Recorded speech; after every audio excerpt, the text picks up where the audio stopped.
Indonesia là một đất nước rất lớn, dân số nước này gần 290 triệu người, đông thứ tư ở trên thế giới. Lãnh thổ gồm hàng nghìn hòn đảo lớn nhỏ, thế nên chúng ta gọi họ là quốc gia vạn đảo. Dưới lòng đất có đủ loại tài nguyên như là than đá, dầu khí, đồng, vàng, thiếc và đặc biệt là niken. Đây là nguyên liệu rất quan trọng để sản xuất pin xe điện. Indonesia cũng có thị trường tiêu dùng lớn nhất Đông Nam Á. Mỗi ngày hàng trăm triệu người cùng thức dậy để mà mua thức ăn, quần áo, xe máy, điện thoại, nhà ở và nhiều loại dịch vụ khác. Vì thế không có gì lạ khi Indonesia đang là nền kinh tế lớn nhất trong khu vực Đông Nam Á. Năm 2025, GDP của nước này đạt khoảng 1.446 tỷ đô la Mỹ, trong khi đó GDP của Việt Nam vào khoảng 515 tỷ đô la Mỹ. Như vậy, Indonesia không chỉ là nền kinh tế lớn nhất Đông Nam Á, mà nền kinh tế này còn lớn gần gấp 3 lần Việt Nam của chúng ta. Nếu coi nền kinh tế là một chiếc bánh, thì chiếc bánh của Indonesia rõ ràng là to hơn rất nhiều. Đây là số liệu của Ngân hàng Thế giới. Nhưng Indonesia cũng có số người cần chia chiếc bánh ấy nhiều gần gấp 3 lần Việt Nam. Vì vậy, khi tính bình quân từng người, khoảng cách giữa hai nước gần như là biến mất. Vậy tại sao lại nói Indonesia là nền kinh tế số 1 Đông Nam Á xét về quy mô nhưng vẫn kém Việt Nam ở một số tiêu chí? Thì cần phải hiểu quy mô nền kinh tế chúng ta đang gọi ở đây là GDP. GDP ở đây là tổng giá trị hàng hóa và dịch vụ mà một đất nước làm ra trong một năm. Một quốc gia càng đông dân, càng sản xuất nhiều và có thị trường càng lớn thì tổng GDP thường càng cao. Tuy nhiên, GDP không cho biết mỗi người dân nhận được bao nhiêu tiền. Có thể hình dung bằng một ví dụ đơn giản. Một gia đình kiếm được 60 triệu đồng mỗi tháng nhưng có tới 12 người cùng sống trong gia đình ấy. Một gia đình khác lại chỉ kiếm được 25 triệu đồng mỗi tháng nhưng có 5 người.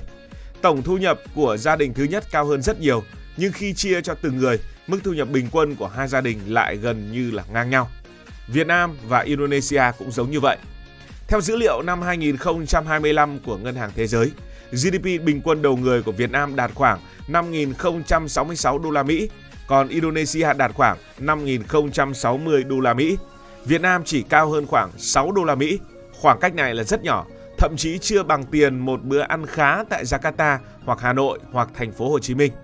Vì vậy nói Indonesia là nền kinh tế lớn nhất Đông Nam Á là hoàn toàn đúng.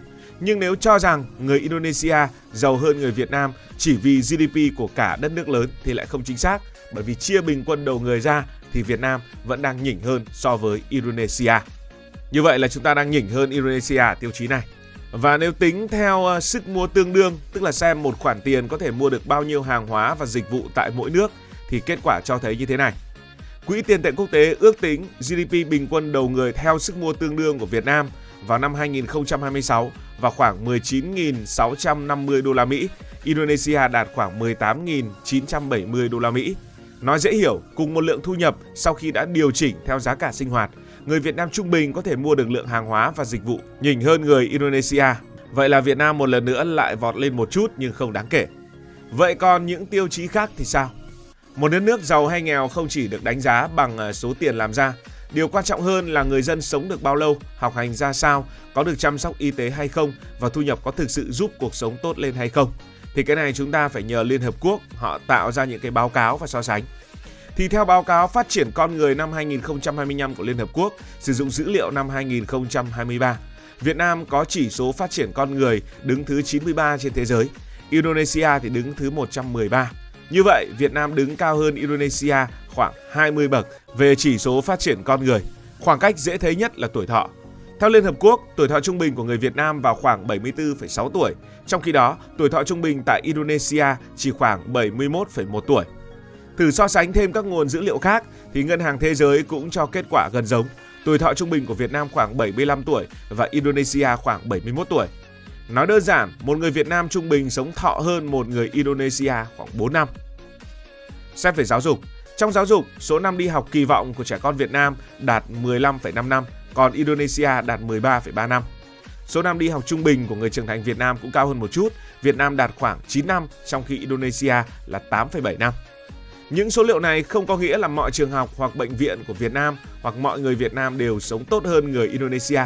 Tuy nhiên, chúng cho thấy thành quả kinh tế của Việt Nam đang được chuyển hóa thành kết quả về y tế và giáo dục hiệu quả hơn ở mức bình quân.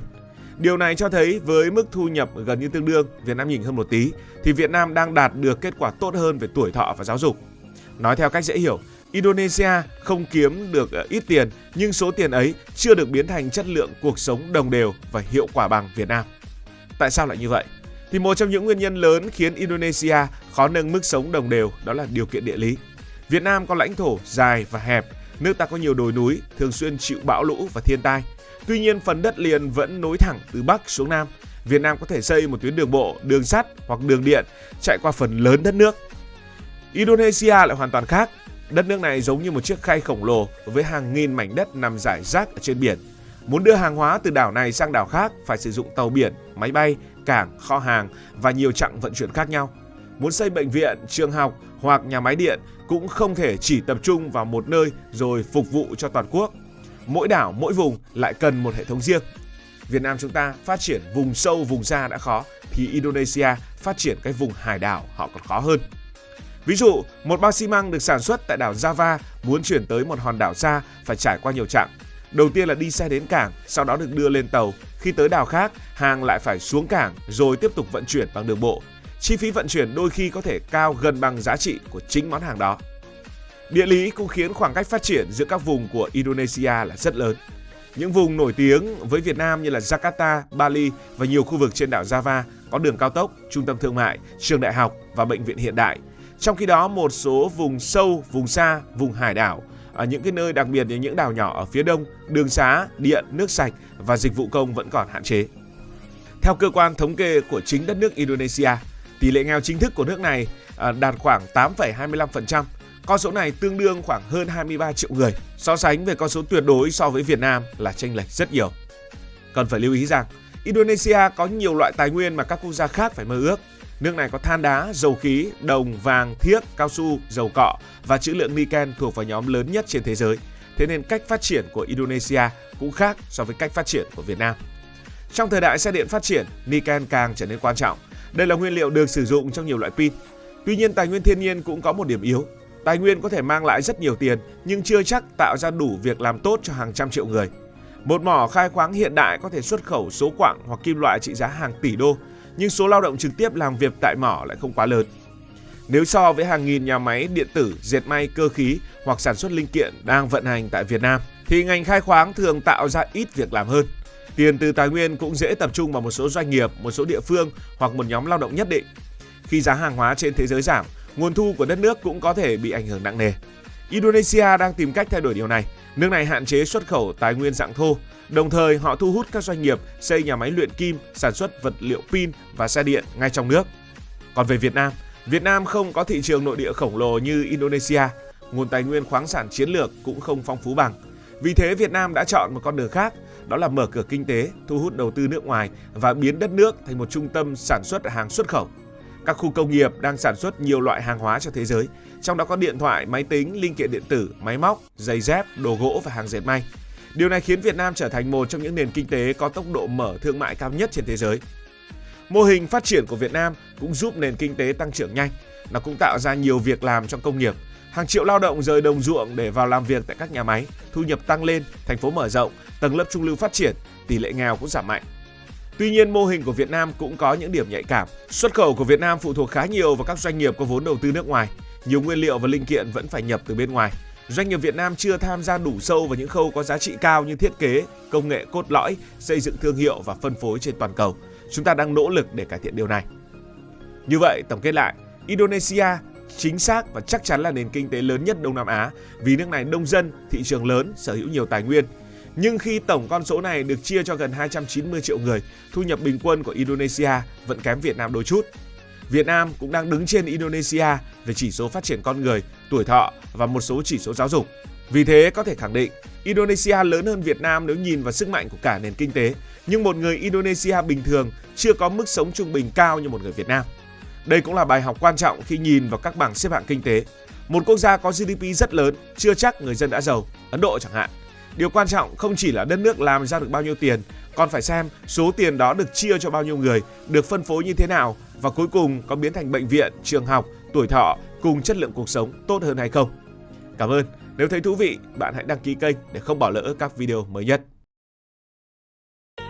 Cảm ơn các bạn đã dành sự đồng hành cùng Hải Thanh Story. Đi qua những vùng đất khám phá những điều mới.